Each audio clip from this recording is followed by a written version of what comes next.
Hello, everyone, and welcome to the 2024 NCAA Division III Cross Country Press Conference.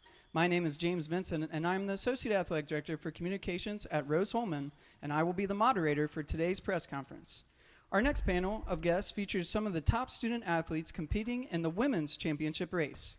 Faith Duncan from Wilmington, Kenzie Seymour from UC Santa Cruz, and Evelyn Battleson-Gunkel from University of Chicago.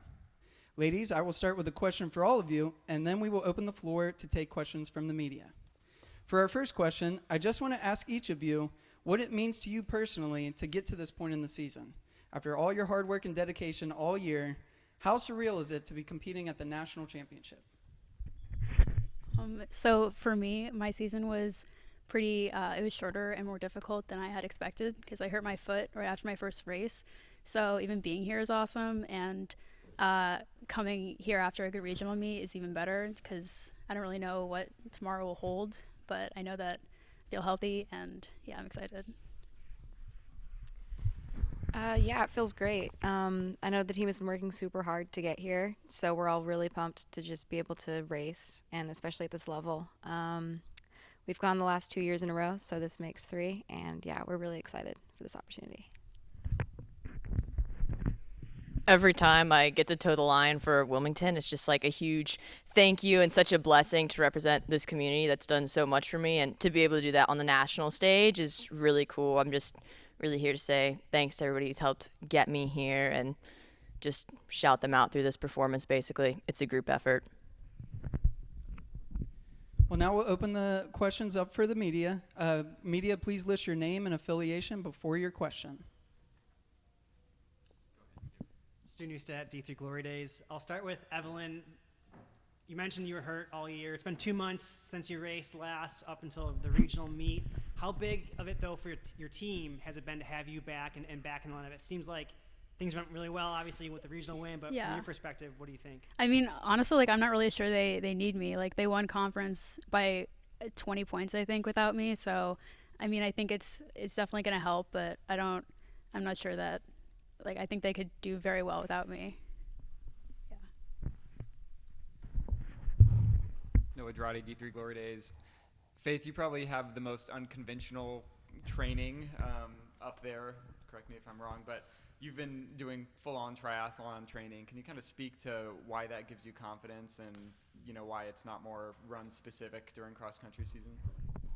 I mean, I've had kind of a bit of an injury history with my past, and so cross training has been something that I've always been used to. I really didn't start competing with triathlons until a little over a year ago, and I was running times off the bike that were faster than what I had raced in my past. And coming into Wilmington and knowing that I wanted to run collegiately, I was like, kind of, how can we make this work? And so we've just been doing the same thing. And even this week, just sticking with routine, I'm super thankful, to be able to get to a pool this morning and yesterday, to just stay with my normal routine, what I'm familiar with, just keep with the rhythm year round. Consistency is really the name of the game, if that's just cross training a lot to stay healthy or just being in routine. So. At DIII Glory Days. This question's for Kenzie. You were out here for the pre-national meet, running with Faith early on, and put yourself in great position. What did you learn about the meet and the course that will get you ready for tomorrow? Yeah, it's definitely a bumpier course than what I'm used to. In Santa Cruz, we run on a lot of cement, so getting used to the grass was definitely great in advance. And just getting a feel for the footing. There's a lot of turns out there. When I ran it, it was in the dark, though, so I'm definitely grateful that we're going to be in the light this time. But, yeah, it was great to get that opportunity in, and I'm excited to run it tomorrow. So, yeah. James Vincent, Rose-Hulman. My question's for Faith. Faith, you touched on it a little bit, but talk about how it feels to compete individually. You're racing out there without your team. How does it feel to represent your school and your teammates on a national stage? Again, just as a transfer, a 2-time transfer technically, and the second school I was at, I was a NARP, which stands for non-athlete regular person, which is definitely not who I am at heart. So for a school like Wilmington to take a chance on me as a 2-time transfer and be like, no, we're not only going to let you just come here and be on the team, we want you here to feel wanted and feel accepted, I belong, and then have the immediate whole support, and not only just me committing to them, but I feel like the team and staff they're committed to me as well. Like, it's huge to be able to do this for them, and I just feel so blessed to have landed where I did in life and school and running. And so yeah, I'm very excited. I might be out there by myself, but again, it's a total group effort to be here. No, Draughty D3 Glory Days. Evelyn, with your injury, can you kind of speak to how you were able to stay connected to the team and still be present for the team while you're kind of enduring a personal hardship? Yeah, I mean, so when I hurt my foot, I started ellipticaling like very hard every day, and I would do that at practice time. So when people were going out for runs, I would see them, and when they came back, I would still be ellipticaling. So yeah, just being around them, being in the locker room. I was at a few of the races to support my teammates. Yeah. James Vincent from Rose Holman. My question is also for Evelyn. Evelyn, this is your second time competing in the NCAA championship. How do you think that experience of already having seen what it takes to be successful at this level at a big meet like this helps you prepare for your upcoming race? Yeah, I think it makes me a little less nervous and maybe a little less frantic, because I feel like historically I've been a little nervous and gone to the front and maybe made some stupid decisions, and it makes me think a little more about what be more secure with what I'm capable of. And yeah, I don't know, just having that experience. Also, this course is nothing like last year's course, so that's going to be great, and it's going to feel a lot easier because I fell over the line last year exhausted because of that big hill. So yeah. Student News Stat D3 Glory Days. This question is for Kenzie. Kenzie, your team has a unique conference where you have to go across the entire country for the conference meet, fly back. You already flew out here for the pre-national meet. You flew out here right now. How do you kind of stay balanced with so much traveling compared to, these two who are just kind of staying local and not flying to their meets? Well, I guess Chicago flies for conference, but for the most part, they're driving to their meets. Yeah, it's definitely a challenge. We do have to deal with the time change, so the 3-hour difference definitely takes a toll. We got here a few days early, though, so that definitely helped.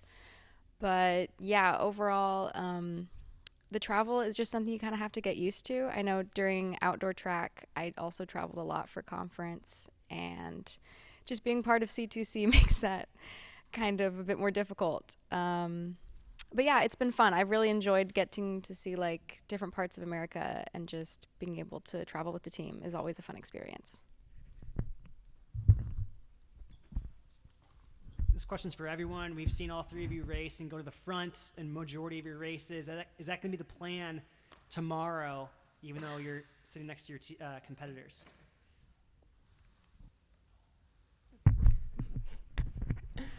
My people know probably what I'm going to say, but I'm not a huge believer in race plans because you never really know what other people are going to do in the race.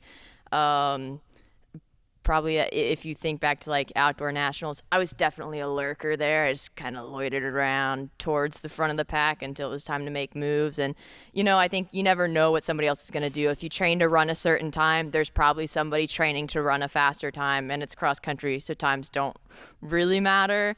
But if you're training to race a certain way and something goes unexpected, you're not really going to be ready for it. So I think just being ready to go to the well, bring a bucket or two, bring a shovel to dig deeper, that's the plan pretty much. Yeah, I'm going to echo what Faith said. I feel like who knows what's going to happen tomorrow. Every race is different. Yeah. I think sticking towards the front is always a good goal, but yeah, anything could happen. I know it's really muddy out there right now, so that's definitely going to change some things. And yeah, we'll see what happens. I got one more for Evelyn. Chicago's in the team hunt right now, ranked second going into the meet. How do you balance your individual goals with the team goals?